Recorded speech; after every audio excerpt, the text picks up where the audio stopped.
analytics for sustainable and ethical growth. We have a distinguished group of experts with us today, each bringing a wealth of knowledge and experience to the table. Allow me to introduce our distinguished panelists.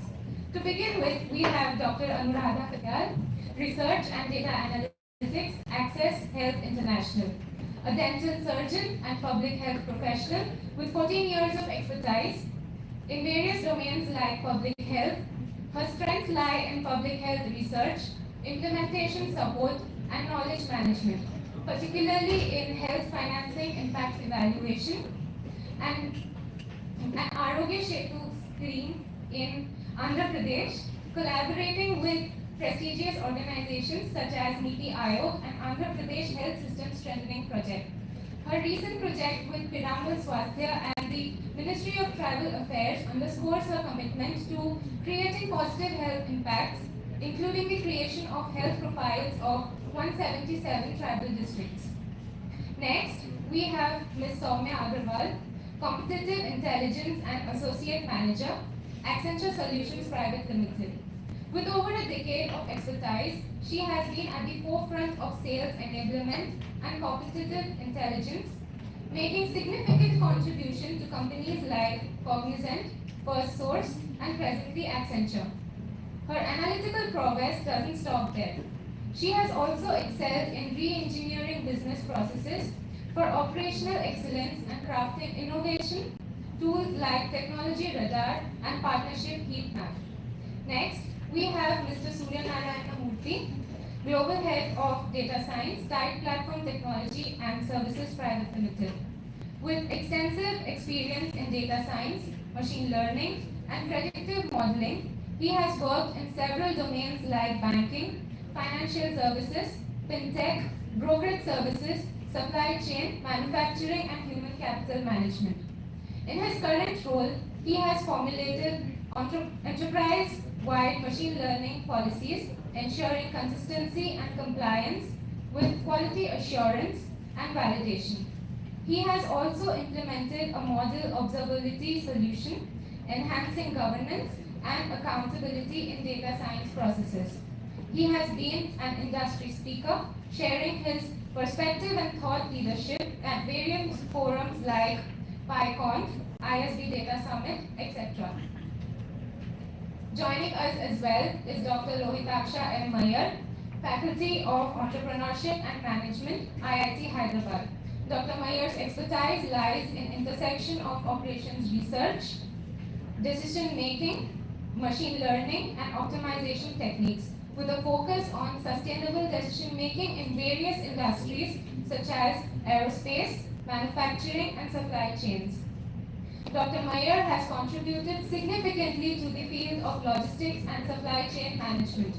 Dr. Meyer's work extends beyond academia, as he has been actively involved in pan-European projects addressing real-world challenges in aircraft ground transportation and food supply chains. His expertise in supervised and unsupervised machine learning, evolutionary optimization, and multi-criteria techniques makes him a valuable asset in developing cost-effective, sustainable, and resilient strategies. Leading our discussion today as the host is Dr. Sanjay Fuloria, Professor and Director, Center for Distance and Online Education, IFHE Hyderabad. With 24 years of experience in both academics and in the corporate world, he has handled marketing and sales, taught research analytics and practiced business research, team management and applications of various analytics and machine learning tools and techniques. Together, our panelists and hosts will shed light on challenges and opportunities in harnessing emerging technologies and analytics for sustainable and ethical growth in operations management. We look forward for an engaging and insightful discussion. Please join me in welcoming our esteemed panelists and hosts.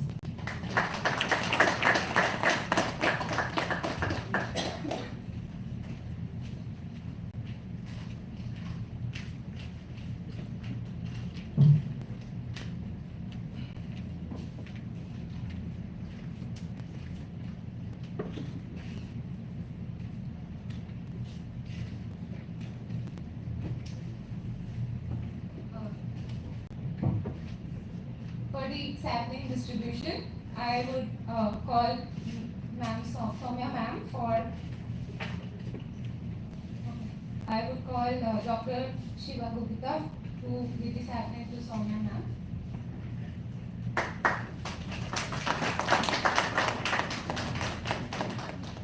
Dr. Sayan.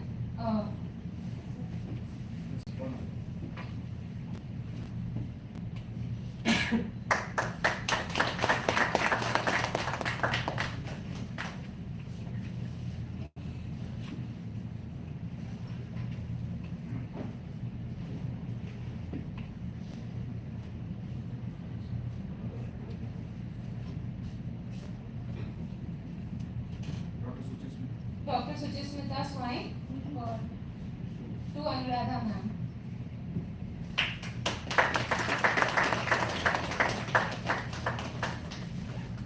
Dr. Sayan for Dr. Surya.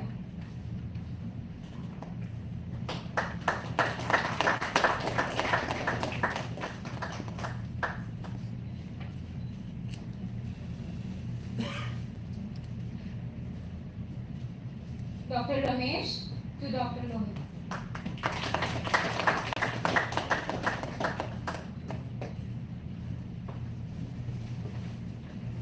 Dr. Vishal to Dr. Sangha.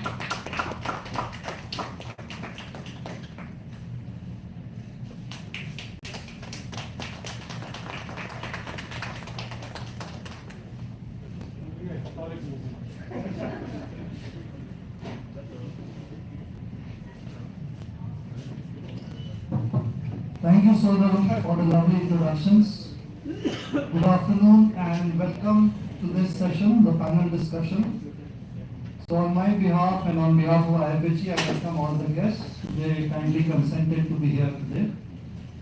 So we'll get to business directly. Let me start with Soumya. In your experience, Soumya, what is happening in the field of analytics, operations management? What have you experienced? You can talk about some examples that you have come across.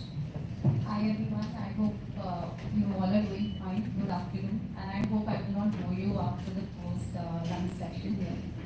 Analytics and operations, I think this is the word you hear every time, everywhere. It's like omnipresent. And if we do not make the best use of this data, I think we're losing out a lot on opportunities.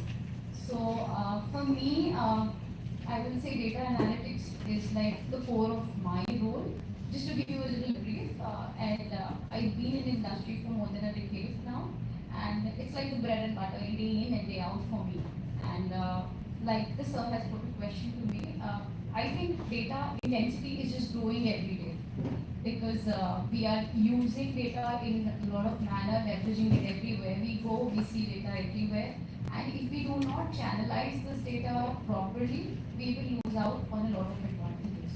So, for example, at Accenture, I work for the sales enablement team. I'm part of the sales excellence, and I support in the large deals wins, which are like more than $20-30 million deals. And data is really very crucial factor. So when the teams who go out for the contracts and the bids, if they are not well aware of what's happening in the market and how our competitor can come and beat us, we miss out on everything. So a very simple example here is, for example, Accenture, and there are companies like Infosys, Capgemini. If I'm not aware of what my competitors are doing, I cannot really win the game. So data is evolving, and with that, we need to keep ourselves upgraded and adapt to it. If you are an individual, as an organization or academic institution, and with a lot of emerging technologies coming into play, we have to stay adapted and leverage those technologies to make the best use of it. And this data helps us provide meaningful insights to generate revenue. So I see, sir, it's really growing. The intensity and the volume is growing, and we need to stay adept to harness that data. Thank you. Okay, when an engineer person is called to a B school, you expect a lot of suited-booted problems. With that having said, Soumya, you rightly said, awareness of data is a major challenge. Agnostic of the industry, I think it's a major challenge. So, what I do, or rather what a public health researcher does is there are two types of things we do, twofold things we do. Firstly, we work on a lot of primary data. We collect data from different sources, mostly to inform policymakers on how their policies can be better shaped. That's a post de facto analysis we do when the policy is already in place.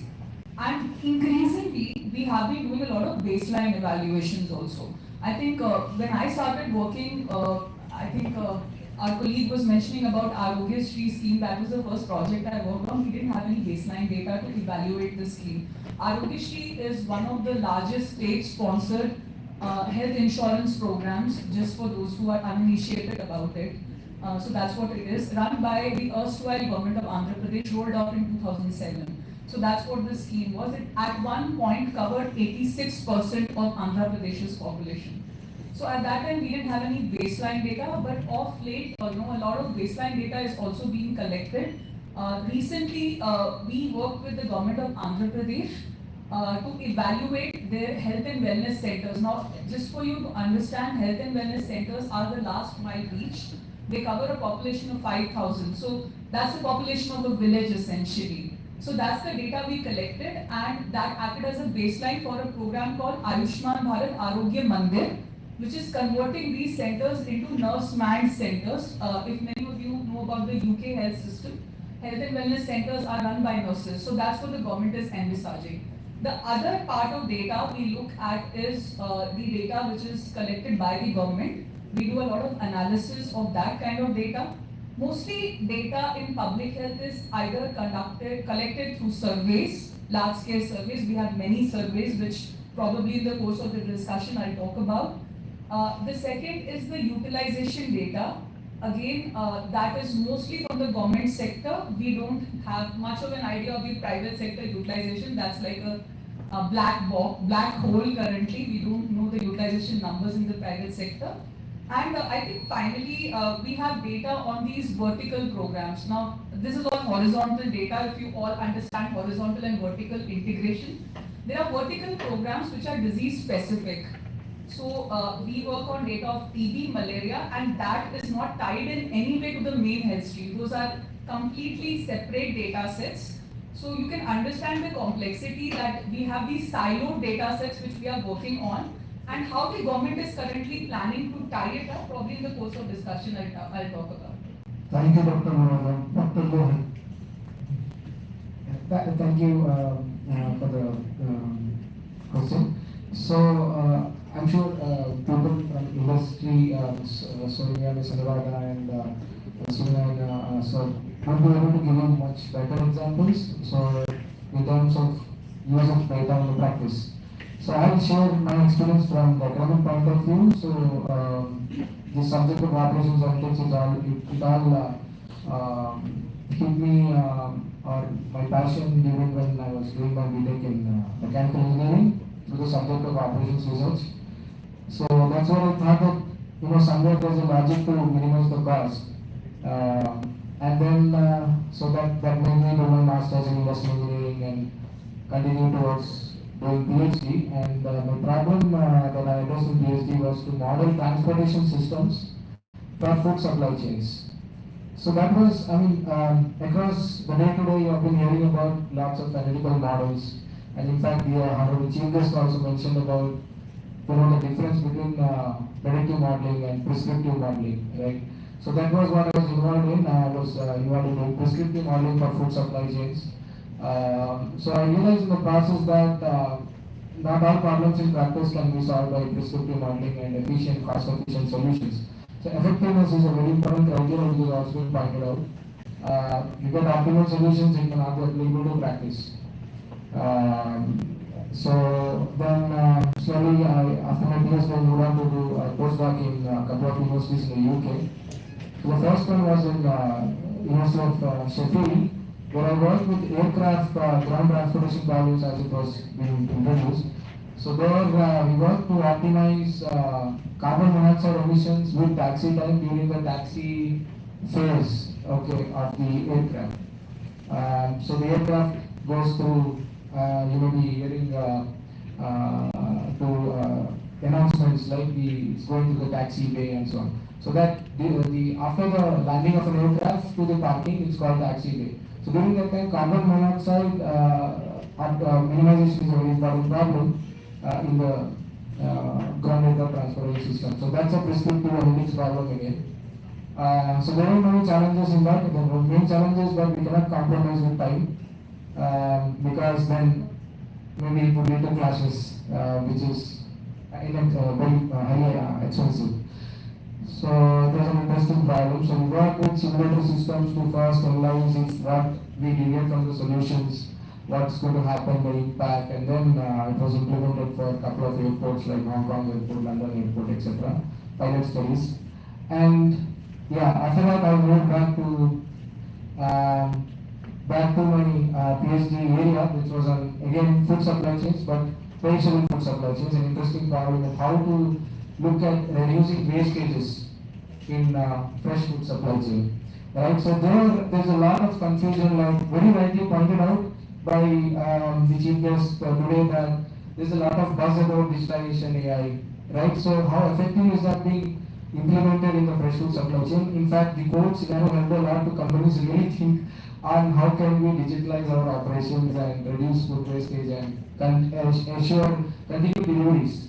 So that's when we had collaborated with a couple of companies in the UK, which were basically online delivery systems, but they had interesting problems that they wanted to have solved. So one of the problems was they had lots of data. In last mile delivery scenario they had in their businesses, online order, and they had to have it delivered to customer locations.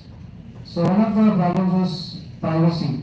They cannot reveal data, the customer addresses for data analysis because it's against GDPR rules in the UK. I'm not sure how strictly rules are followed here, but you cannot use that data for analysis. So that actually cuts. I mean, you don't know the destination location, you wanted the operations locally, right? So then second challenge was they wanted to track food damages with the help of data that is being generated during transport, which is say shock data, vibration data, such kind of data, and then build an AI model to see if there could be damage in the future transports that may occur. So these were interesting parameters involved with. And here you could see there was a shift of my approach from prescriptive to predictive. Right? And these days, if you really want to do real-time analytics, both prescriptive as well as predictive modeling need to be considered and solved. And that's not easy because prescriptive models takes from seconds to solve a prescriptive model takes from seconds to hours. Whereas we need the model to be solved within very few less time, within seconds, to be able to applicable to real-time cases, right? So time synchronization is a very important aspect. So the combination of these two is the way forward in data analytics. Yeah. So that's it. Thank you, Dr. Rohit. Thank you for the insights. Surya sir, what is your opinion? So, before I start, just want to thank Mr. Sanjay for inviting me and also my co-speaker. I want to give a context of, what Tide does. I represent Tide. Right? So Tide is a fintech company, it's a UK fintech company. What they do is they provide business banking for medium, small and micro enterprises. Now, the first perspective is what is the problem that you are trying to solve, right? Why do you need business banking for MSME? Right? First thing is they're not financially included, so that's one. Second thing is they don't have finance function like other enterprises, like you have large enterprises, they have a big finance function. These MSMEs do not have a finance function, but the sole proprietor or the partners have to play the finance role. Meaning maybe I have to chase invoices, or maybe I have to do accounting. Right? These are all the problems that you want to solve for an MSME. And how do we save time and money for them? Right? So while those are all important, the other part, they're also vulnerable section. So they can be frauded easily, right? You can fraud them, you can, I'll get to the actual purpose of what we do, right? So you can fraud them. So you also need to look at it from the risk angle, right? So if I have to break it down, why do we need data, right?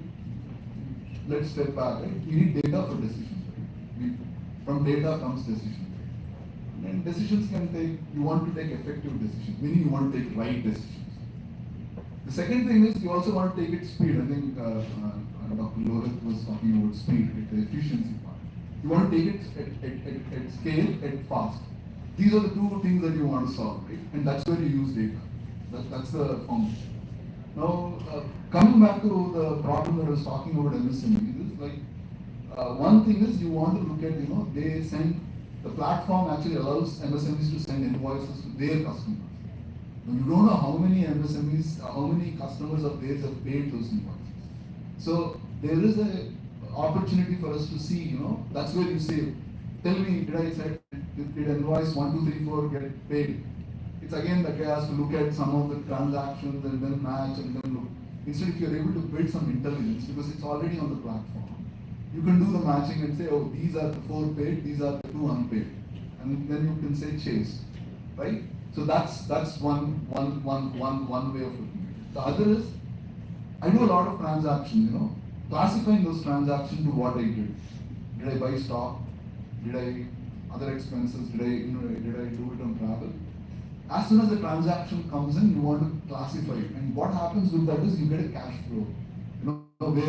Where did I spend, right? And then you can also prepare a simple P&L statement for your MSMEs, right? Well, these are all customer facing. The most important ones are, since fintech in UK is highly regulated, right? So it's like, there's a new regulation, it's called PSR, Payment System Regulator. What the new law which will be enforced from the next quarter says that, any fraud that happens to app push payments, it's called app fraud. Wherein I tell you, you get calls, right? I am from income tax department, they keep enticing you with a lot of stuff and then you end up paying, right? Like that, a lot of fraud happens in the UK. So what they are saying is, now the onus of this particular fraud is from the source bank and the destination bank. If there are £1,000 moved, and if it is a fraud, £500 the source bank should give, £500 the destination bank. What it is trying to do is it is forcing banks to share information. Who is the perpetrator, who is your victim? So there's still a lot of work to be done, but that puts us into a very difficult situation, right? There are a lot of victims. Not only that, but amongst this vulnerable section, there are still vulnerable members that you want to address, right? Very, very important in today's industry, right? Okay, I know what are we doing from a fintech perspective to address the vulnerable, segment of our customers. What is that special care are you taking? And it is by law in UK. In India, it's different. By law, you have to take it. You have to identify who are your vulnerable customers. If some people say, I was frauded for £1,000 and I have suicidal tendencies, automatically that person becomes a vulnerable. The way you need a specialist to handle that person when they talk. All those, these are all data, and this is all data that comes through audio, through calls, through emails and all. You need to harness that information, use it, and then probably give the right input to the members, right? So that's where. Thank you, Surya. Moving on to Soumya again. So Soumya, what is the future hold for analytics and operations? There are a lot of challenges and opportunities. So what do you think is going to happen next 5 years? Right now we can't talk about 5 years. Next month, what's going to happen? Every day there's some new technologies coming up. We have solar, we have this, we have that. So what is your opinion on the future of analytics and operations? Like we mentioned in the last question, that the intensity, the volume of the data is growing, and there is a need that we are able to tackle this data effectively and efficiently. So obviously, the data is going to keep growing up. We need to equip ourselves, like I said. So we have to get ourselves trained on the new technologies like AI, ML, Python, Power Apps, and Power BI, and dashboards. So because that's the best way we can harness this data. If we go down some 10 years ago or some 15 years ago, an Excel sheet would work well with the data. But as data is evolving, we really need to use the latest and the most relevant technologies Like now Power BI is really helpful if you want to analyze and look at the data, because that means you're going to reduce your turnaround time. Otherwise, if you are sitting with large chunks of data, you will never be able to make meaning out of it. In my profession, when we started with very basic Excel sheet, and my career started with just a data gathering exercise as a business analyst. However, in these 12 years, it's grown deeper, and now I'm using dashboards, making heat maps to understand how that data can be turned into really important insights. And those insights, I have worked very closely to the business and sees those insights generate in strategy formulation and getting new client wins. So this data is going to grow. Technologies like Power BI, AI, ML, Python is something we all, as an organization, academic institutions, individuals also, we should strive to stay ahead. New roles will keep emerging, sir. There are always business and technical side of careers. So there are some people who are proficient on the technical aspects, like they love coding, right? And there are some people who are not so good with coding. Like I am not really a coding person, but I enjoy the business aspect of it. So, however, I have friends who just love coding. So you can take a choice of your career in the direction you want to. Data analytics doesn't mean you have to be 100% technical person. What is important is you have to be adept with the technology and the business architecture of how it happens. So maybe, for example, if somebody who loves technology can go deeper on technologies like AI, ML, and Python and Power BI, and that will be instrumental in developing AI-enabled software. For example, currently we have Tableau and many more dashboards are there. However, if you are a very good coder, you can end up making new softwares, and DevOps as a team is growing in all the organization. DevOps is just development and operations, right? So, however, if you are not a techie person, you just need to know the business well. Or because if you want a role like an advisor or a consultant, if you do not understand the nuances of data analytics and these technologies, you will never be able to provide the right solution and the decision making to clients. So my view is it depends what choice of career you want to take up. But this is essential for any career direction you end up with. You go to sales, you go to business development, you go to HR, because HR is also using a lot of dashboards for recruiting, hiring, and understanding everything. You go to operations. So data analytics is something which is prevalent in all the careers that you pick up. It depends on how you want to leverage it. You might like technology part of it, go ahead for it. If you don't like technology part, understand the basic and get into the business aspect so that maybe you can get into strategy building exercise and help the company grow. So this is going to grow, and we should always stay relevant. It's important to stay relevant. Thank you. Thank you, Sonia. Dr. Murada, so data is the new oil, is the new cliche, right? Absolutely. Now, data should lead to increasing operational efficiencies and to competitive advantage. From a public health perspective, how does that work and what does the future hold? Okay. I totally agree with you. The data needs are also growing. That's very true. And I think with the data needs, what's really changing in healthcare is there is a demographic shift. People are living longer. Hence, the need for healthcare is increasing over the years.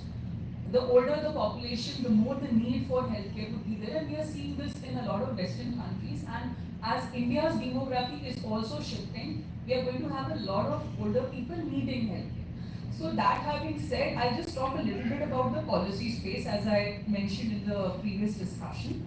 Government of India has come up with this umbrella scheme called Ayushman Bharat. I'll demystify it a little for most of you. Ayushman Bharat has four wings, four key policies. The first is the Pradhan Mantri Jan Arogya Yojana, which is essentially an insurance program, which is envisaged to cover greater than 40% of the population. The second is the Ayushman Bharat Arogya Mandirs, which are essentially health and wellness clinics, which are going to be, they are going to be converted from the primary health centers and the sub-centers. As I mentioned, sub-centers are the last mile of care. So that's the second program, which takes care of the primary health care. Primary health care is essential to ensure that in the long run, the dependency on the hospitals becomes less. That's your operational efficiency, that your hospitals are less utilized when the care is taken care at the last mile itself. Then we have a third scheme called Ayushman Bharat Health Infrastructure Mission, which means that all the health infrastructure which is there in the country will be strengthened. Be it your labs, be it your PHCs, be it your district hospitals, they're all going to be strengthened. The fourth one is the best one, so I've kept it for the end. It is Ayushman Bharat Digital Mission, which will tie up everything. Okay, Ayushman Bharat Digital Health Mission will help the government to create different types of identifiers, health identifiers. As I just mentioned that there are no identifiers, data doesn't speak to each other. So the government has come up with this program, which was announced in 22, but now it's more operational. In this program, they are creating an identifier for the hospital, for the health provider. I was enumerated under Ayushman Bharat Digital Mission as a dentist, as well as for the people. So if any of you are not registered under this, kindly go back, register yourself under ABDM. Please do that. So that having said, what does this translate to in terms of healthcare efficiency and all that? So the JOLA or the files which a patient carries each time they go to a health facility are totally eliminated when that happens. So I think you were talking about multiple instances. So each time I go to a hospital, I am still a walk-in patient. Now that is very inefficient because that would lead to a lot of delay in the clinical time. At times, you have only 20 minutes to treat a patient. So this whole delay, the clinical delay will be eliminated, and that is how this program is envisaged. Obviously, operationalizing is a huge task, and the health, I think we were just having a discussion on MSME a few minutes back. In healthcare, the biggest sector is the private sector, not the Apollos, not the Max and Fortis, but the standalone mom and pop shops. You can imagine bringing them to the mainstream is going to be a major challenge which the government is going to undertake in the coming years. So I'm very hopeful that this will all lead to a lot of operational efficiency. I think when we tie it all up together. Thank you. Thank you, Dr. Anuradha. Dr. Lohan, you are next. So let's stick to food supply chains. So we have so many people who are dependent on food supply chains. Now, how can that be a competitive advantage? By using data, by using analytics, and what does the future hold for that? Yeah, so thank you. I also, actually relate to some of the examples given by Anuradha ma'am and Sonia ma'am. So it's, I'll come to that later. First, let me answer your questions about food supply chain. So food supply chain generally, it could be perishable, the other one could be non-perishable. So the problems would be different for different cases, and we dig down further into a specific type of food, again the challenges would be different. So we need to understand what the problems are really before we can think of what the solution is. So if I take, and again it also depends upon to whom are we catering to. So is it a private retail supply chain, food retail supply chain, or is it public procurement based food supply chain like transport to FCI go downs, to FCI go downs, and the government side of the things. But so each channel has its own challenges. To measure fresh food, so for example, if you want to implement digitalization for a sector which is aiming to reach the what we call not so fortunate people, then is it really effective? Right? We talk about digitalization, sensor-based monitoring, etc., so on and so forth. But direct cost, can you provide the food? Is it economically viable business model? Right. So that's the question. So one of our research actually addresses this aspect, which talks about using multiple types of technology-enabled vans, where one case is using dry vans for transport, but in that case you have a lot of food wastages and associated impact to environments. And there's a medium case where we transport the food using semi-automated vans, where a little bit of investment into the technology helps us save food wastage as well as say impact to the environment, contributing to sustainability. And there is another case which is cost intensive, highly automated. You get feedbacks to the drivers, to the stakeholders, the producers, distributors about the state of the food, and you have a very traceable, transparent system. But in that case, is the cost viable for you to provide the food at a very low cost to the needy? So these are the questions we try to answer in one of our research articles, and for different we understood that based on the penalty cost that we assume, because this is really intangible in terms of how much penalty is it to waste food and how much penalty is it to people who don't receive the food in the right quality at the end, right? The social cost, it's very intangible. So this kind of analysis helps us to understand the viability of the technology that we use ultimately to deliver to the needy. So that's one aspect with respect to food supply chain. If you ask me, I would say that could be worth the want. Right. Thank you, Dr. Lohan. Now let's come to fintech. When fintech comes into the picture, privacy and security are the two elephants in the room. So how do you address that from a customer perspective? So privacy and security, right? So one is because these are all apps. So there are two things. Are you using data elements that are called, personally identifiable information to, predict or use it for any decision making, thereby inducing bias? That's question number one, right? The second thing is the data safe with us, right? These are the two things. So for me, I'll tell you, for risk and all, what they do is they do take the PIN code as one of the identifiers to say if you are coming from a high risk. But what happens there is, again, coming to the ops side. See, typically how risk runs is someone submits an application and you want to onboard a particular member. We call customers as members. What you do is you collect some information from the member, like what is your, like we do it now, what is your ID proof, address proof, all that you collect. And then you have a VKYC where you have a video KYC, and then you risk score them, right? And the risk score has two elements. One is rules, where the rules say that if I'm just giving you, don't quote, you're not recording this, but say for a specific nationality person living in so and so pin code is a rule which says high. Suddenly you had Russia attacking Ukraine and all, no? Suddenly Russian, they go to a higher risk. So what they do is, they don't deny onboarding of those members onto the platform. What they do is, they do an enhanced due diligence, meaning they talk to the member. There's no automatic approval. See, in data world, because of digitization, I know all low risk. You put it in. So the onboarding experience becomes much easier, right? You just submitted it, you've got the account open, you can start doing your transaction. How easy it is for MSMEs. But on the contrary, for some we do what is called NKYC, where we respect the privacy, but we also do enhanced due diligence to make sure that we are onboarding the right person onto the platform.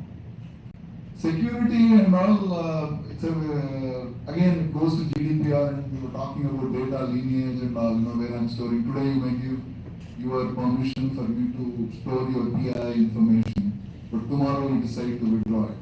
You can withdraw your consent anytime, right? Then comes the question of lineage, because once at onboarding, the data will flow into multiple systems. Understand that it doesn't reside in centralized, it's all distributed all over the place. Now I have to figure out where this data element is residing.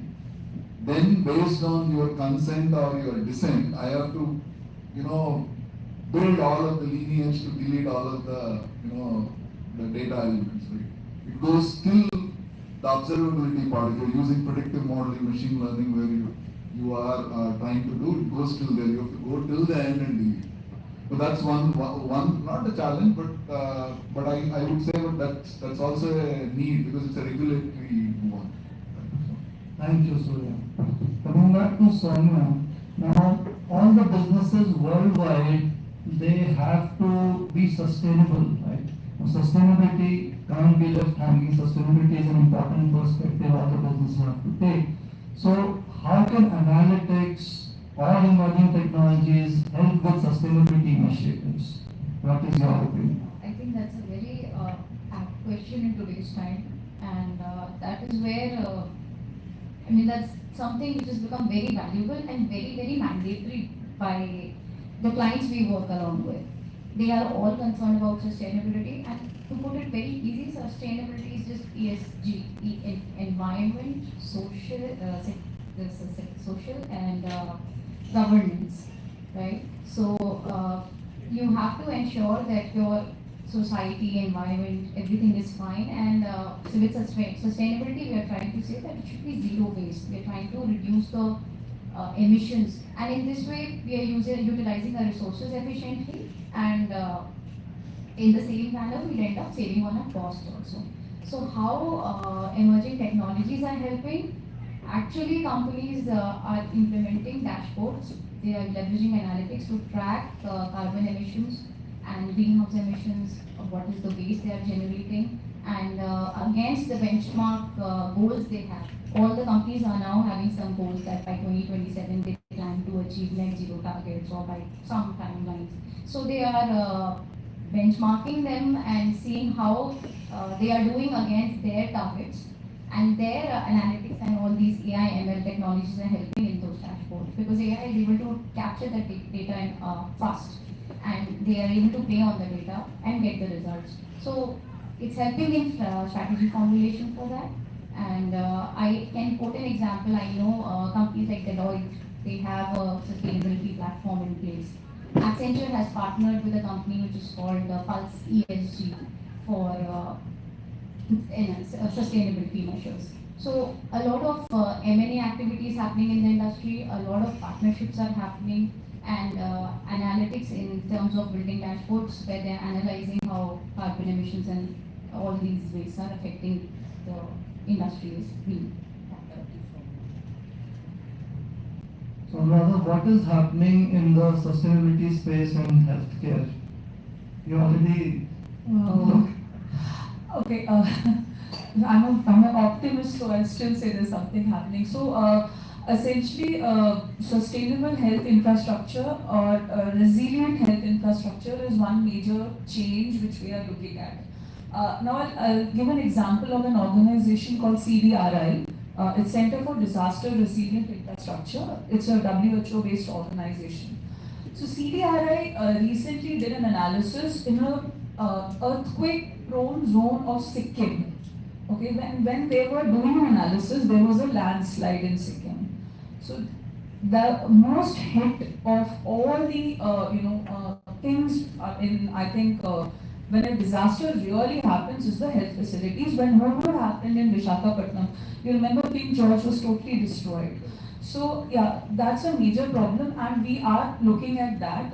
Sikkim and Meghalaya are two states, and I wish Assam follows suit, because Assam is on the tectonic plates, yeah, it's more industrialized. So then there are some high-rise buildings also. So that's a challenge. So definitely there are green shoots. Things are emerging. But there's another problem which has been recently tackled with the government moving towards cloud. The Kodan app is an example, actually, where India was written off at that time totally. You cannot handle that level of data coming in, those level of requests coming in. Everybody has signed off.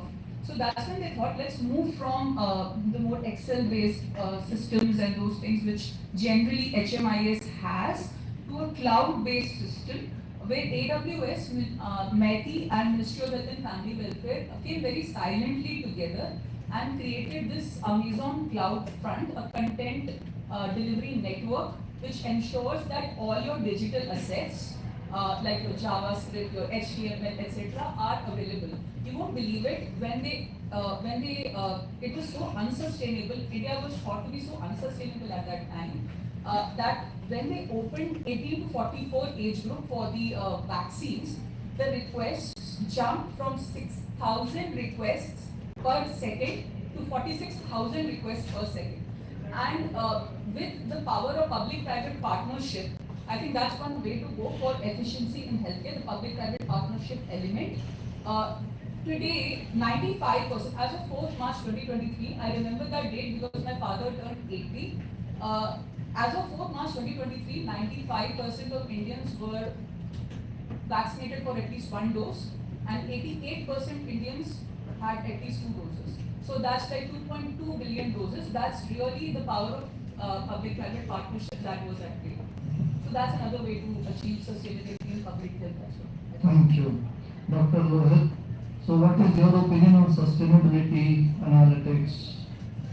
Yeah, I have 2 points. So one of them is taking cue from the area health analytics area. I mean not the area, but I relate to that area in terms of, she mentioned about CDRI, right? So one of my works also is about how we can efficiently do the humanitarian supply chain management. So there, the basic cause is a social cause to basically send relief materials to victims. But how efficiently are we doing it, or how efficiently the government funds are being channelized to satisfy the victims? Because there's always supply, but is it, there's always demand, but there could be shortage of supply. So is it being efficiently distributed, and what priority are we following? Because everybody, if there are 100 people affected, all of them need relief material. But if there is shortage of supply, whom to give first to minimize the loss of out-of-pocket expenditure, right? And who are actually vulnerable? And there's a lot of data mismatch there as to who are actually affected and who are the ones who are coming, I mean, not affected at that point, but there could be refugees or other people also part of shelter homes. So there's a data mismatch there. So we could maybe prioritize the supplies to the ones who are immediately in need, and then of course everybody is part of the program of accepting or getting the relief material. Maybe they'll get it 15 days later. So I'm trying to build models to prioritize the delivery of relief rates along with my scholar. So that's one of the places where actually social sustainability aspect comes into picture. That's one thing. And this actually also, in other words, these days you can call it, if we take this model ahead one step forward, there's a concept called Industry 5.0 that's coming up, right? So Industry 4.0 was about connecting things together, like it was presented earlier in the day today. So Industry 5.0 is about how human-centric decisions can be incorporated into Industry 4.0. So that's where also the future of analytics could be focused. Thank you, Dr. Rohit. Surya. So the next question is, people are saying, and articles are saying that programmers won't be required. People are saying analysts won't be required. So if I'm a student today, what should I learn? What should I do? So, yeah, I'm also a little puzzled. I think you're referring to the NVIDIA CEOs. So I don't know. I hope data scientists are still required. So, my view is, I think the hype of generative AI, I mean, typically, right now everything goes, I think, since you're talking about sustainability, I'll rewind a little bit. So people often forget how much of havoc generative AI causes on environment. Right? So I was reading somewhere, to train one chat GPT, you need 1 gigawatt of power. Someone asked Meta, someone wanted, some researcher was asked to join Meta, and he was asked, he said, I need 100 NVIDIA, I don't remember the processor. And if you have to build something like ChatGPT, and if you do work the math, it takes 1 gigawatt of power, and which is like 1 nuclear, that much power is needed. So you understand what's the carbon. The other piece is, it's just not building it. You just build it, but people will inference it. Now, how many requests are going daily to ChatGPT? The inferencing also requires a lot of energy. So there's a lot of carbon. Well, these are all the problems that they will solve what is called green AI, where they'll see.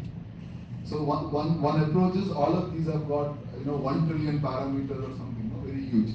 So each of them take 16 bits. 16 bits is 2 bytes, right? So now they want to use quantum computing to reduce it to 1 bit. So that way you reduce the entire compute and it will give you a better. So there are a lot of things that are going on. And then there are a lot of other algorithms which are from the inferencing time, whether how you reduce the power consumption. But the interest, while this is something, a problem, but I'll tell you one interesting thing that I read this morning. This is coming from a company called biocarbon engineering. So biocarbon engineering, what they say is they've done some testing and some estimation. They say that per second we are losing 1.5 acres of forest land per second.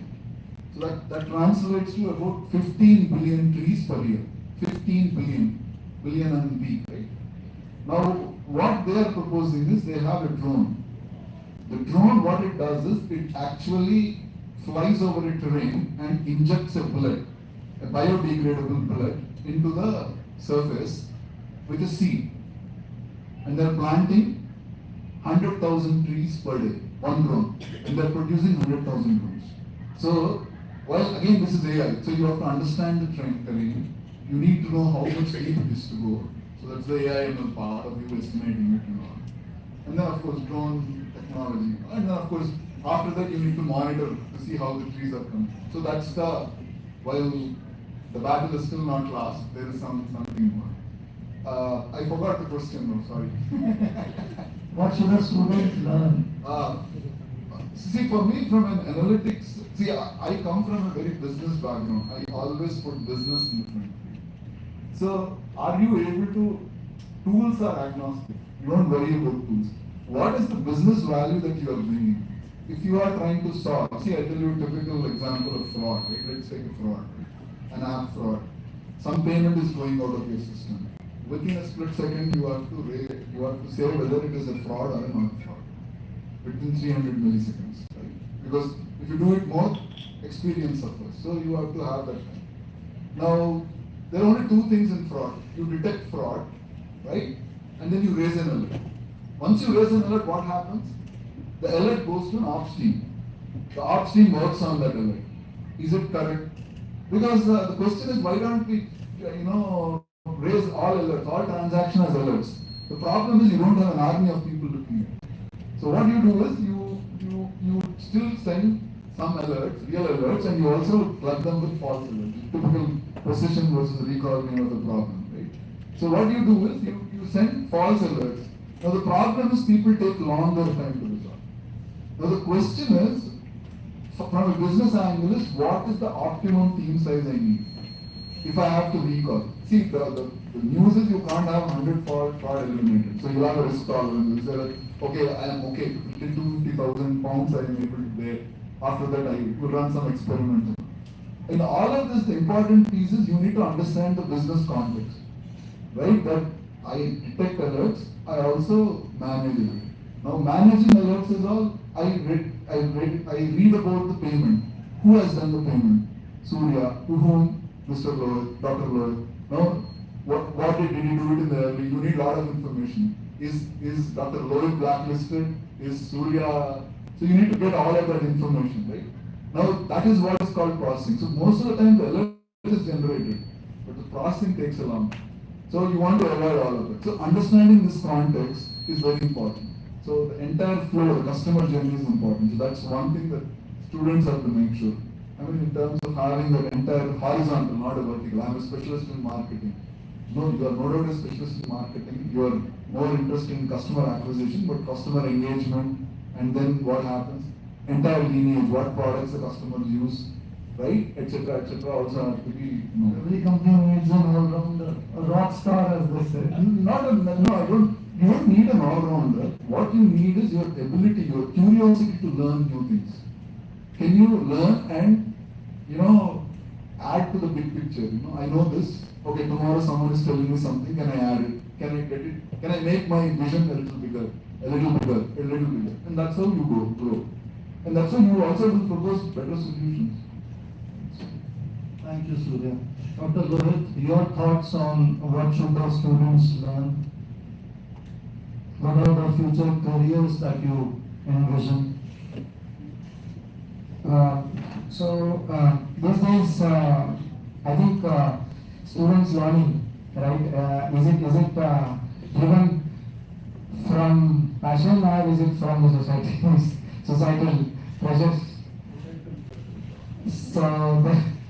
That's the question that all of us need to answer as a student, as an institute, as administrator as well.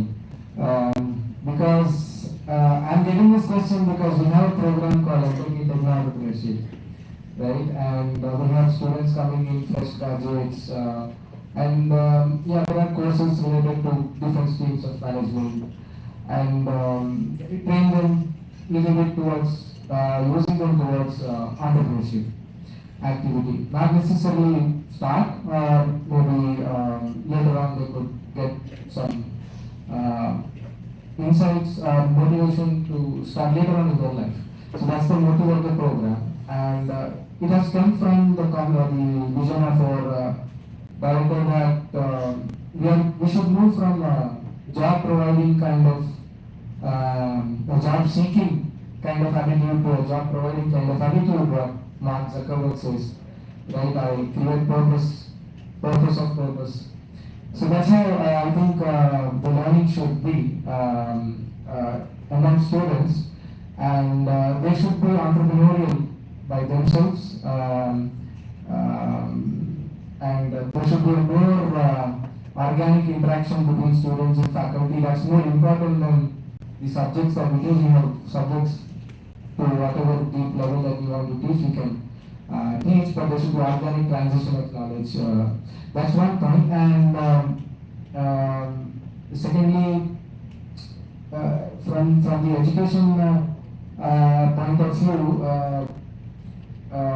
they should, I feel that students, the Gen Z especially, they have also understood the fact that it's no longer textbook-based education. They have a lot of sources outside, from Coursera, from Swan Portal. They have a lot of courses. They don't need to listen sitting class and listen. So we need to move forward from what you call compulsion-based education to independent attendance system and all may not be helpful to impact to education. The administrators are not listening to this.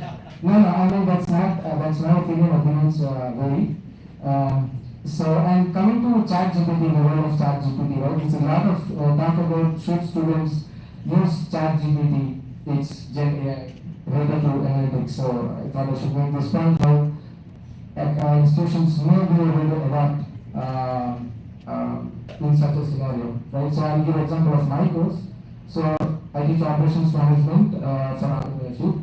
So in that, the assignments that I give to students is like maybe come up with an algorithm for, could be a facility or design or forecasting technique, some new algorithm that you may think could be useful. So they end up typing into the ChatGPT, give me an algorithm, right?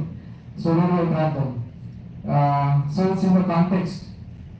You can't get the contextual answer in ChatGPT. You need human intervention. So that's where they are graded upon. So I mean, we will not be pushed upon if you use ChatGPT, you get 0 marks. So we can be accommodated, adapted in that sense. Great, thank you. So Amrita, I have a question. We have been trying to get students interested in the social sector, but somehow that never happens. So tell us some tricks as to what we should do, how should they be attracted towards the social sector. Okay, the secret is I'm also a management student. So I'm not a master's in public health actually. Okay, well that having said, I think one of the areas where I do see a lot of management graduates going currently is internships at NITI Aayog. I see a lot of them doing these internships at NITI Aayog. They have some good students from these schools. I think they have developed this program called aspirational districts and now aspirational blocks. So what happens is that the strengthening of the system is happening at the lowest level of governance, and I think that would lead to efficiency, right? Like you are going to the lowest level of governance. So there a lot of data is collected and a lot of benchmarking is done. And there I did see a lot of young professionals working there. They I think have with World Bank a young professionals scheme. I'm not very sure about it, but yeah, that's somewhere, Niti Aayog is a very interesting think tank.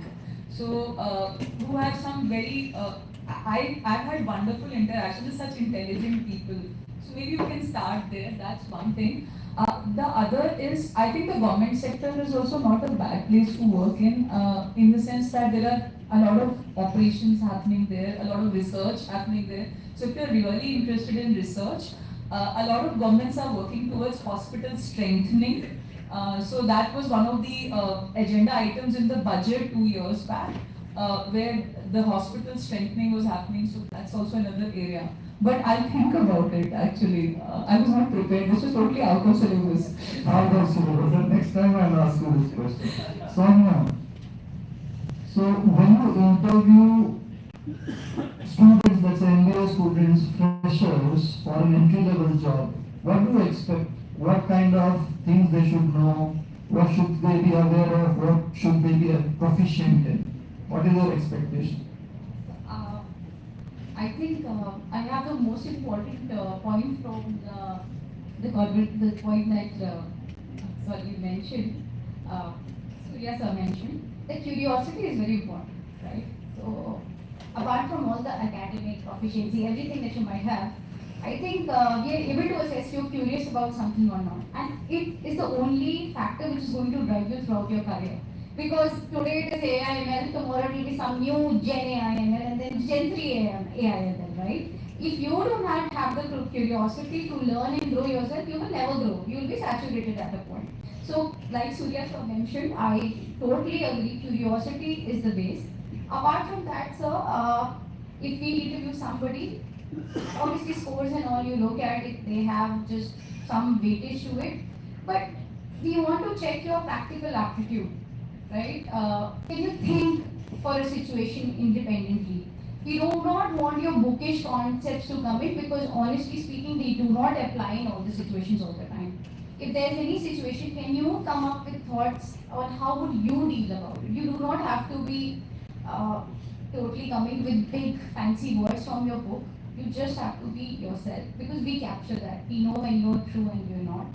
Yes, a background in capabilities which can be practically applied if you have some life projects or you've worked on some articles, or I would say please actively participate in all the these inter-college competitions where you write white papers and all, because they are very valuable. After you join an organization, any role you take up, development of collateral is a very important aspect. Any role, trust me, any role you take up, you will be involved in developing content in terms of white papers, in terms of marketing collaterals, in flyers. So I think if I see somebody who's had that kind of experience while in his in her college days, it becomes a star point because they are a little familiar with those things. And academics is one of the biggest factors, but is not the only factor. You have to showcase yourself how you are business minded, not through only education but your practical application. So I think please, I encourage you all participate in as much competitions, webinars. Now these days there are lots going online as well, right? Back days when I was doing MBA, it was more only in college. So we used to hop around to IIM and Kozhikode and all. But now you can do it anywhere online as well. So please make the best use of technology that is available now. And yeah, so apart from academics, this is very important. Thank you, Sonia. And how many of you attended the first session today? Show of hands. So there we were told curiosity is a trap. Now here we will hear that curiosity is essential to decide for yourself. Thank you very much. We have a couple of questions. The audience ask questions to the guests. We can take a couple of questions before we close.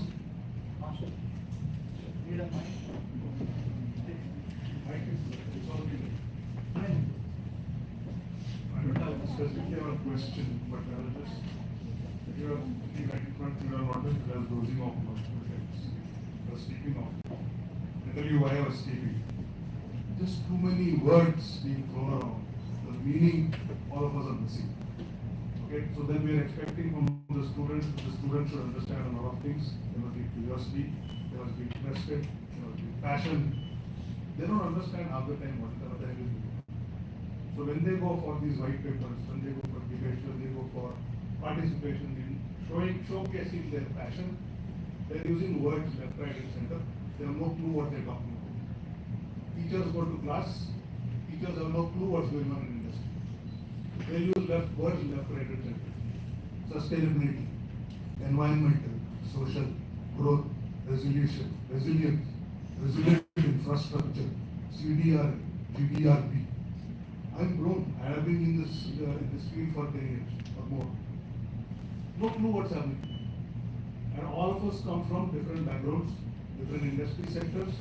We talk, we don't understand each other. Now, how are you going to build an infrastructure that makes sense and delivers value to people? You don't even call customers, you call them members. What the heck is that? Why so many different words for the same damn thing? Which is, there is a problem, we have to solve that problem.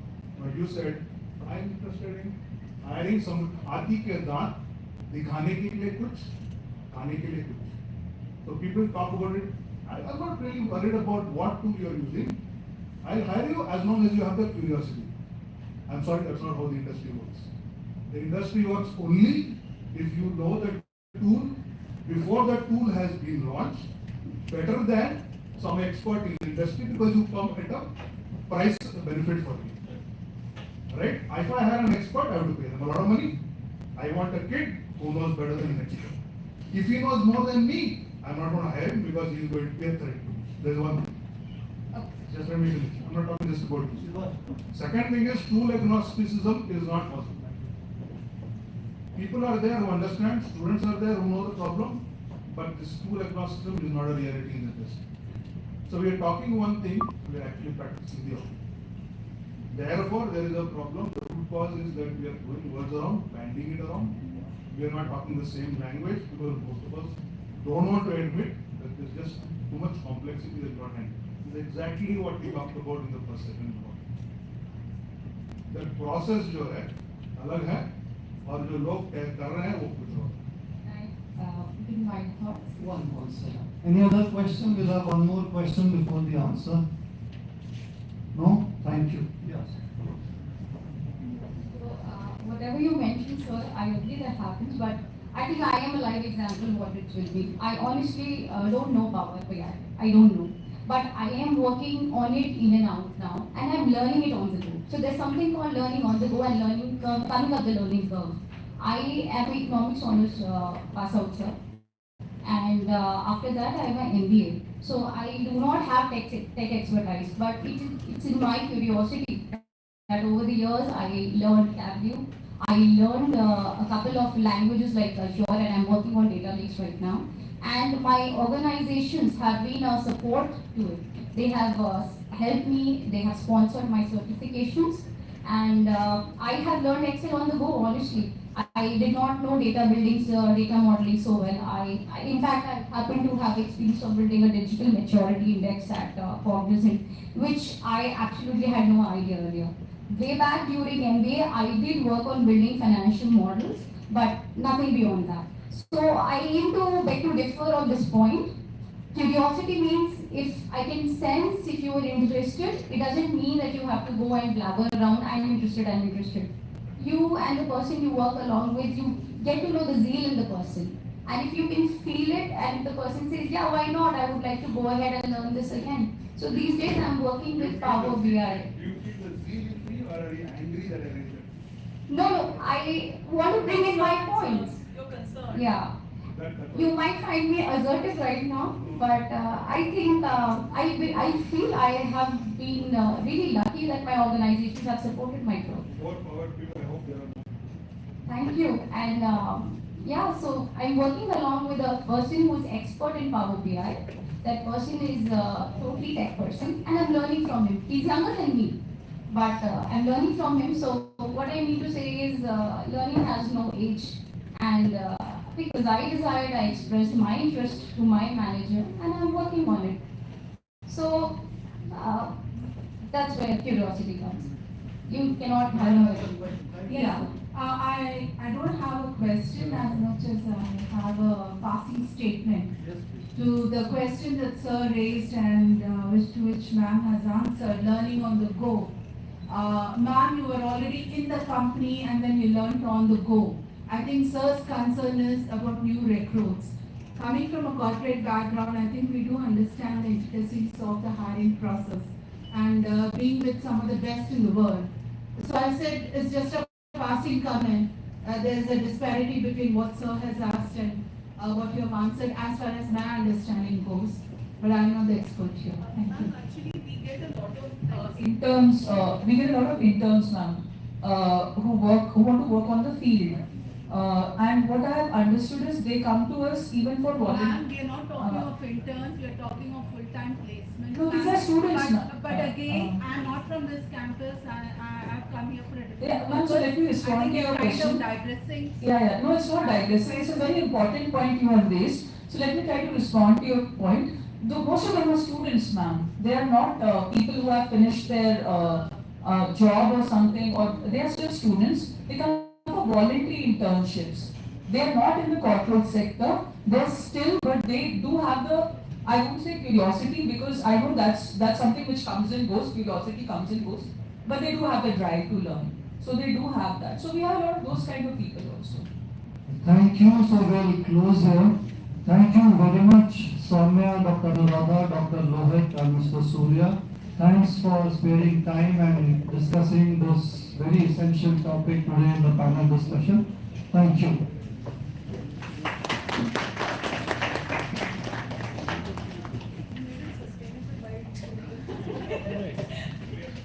2 minutes, please. We will hand over the mementos to the guests.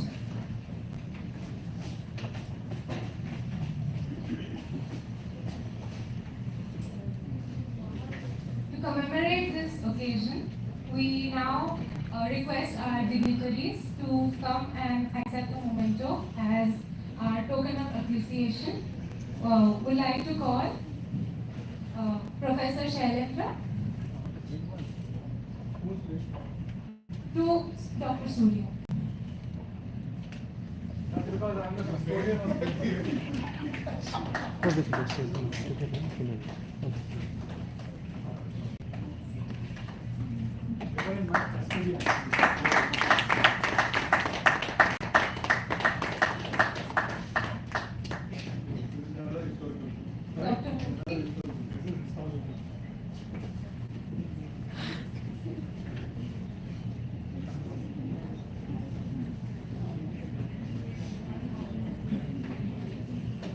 To Dr. Rohit.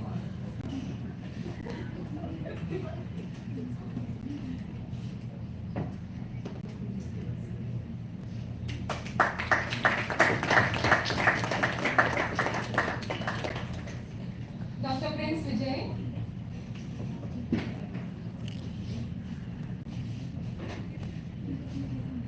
To Dr. Anuradha.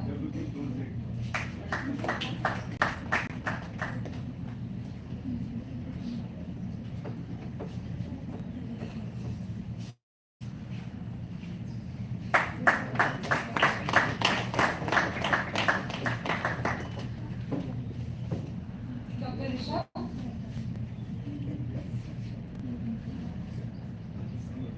Dr. Sam. To Ms. Soumya.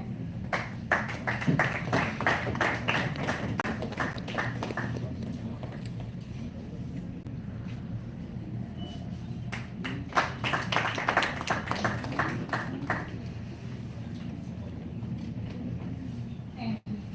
One small announcement. Those who are staying in the hostel are requested to please contact the registration desk.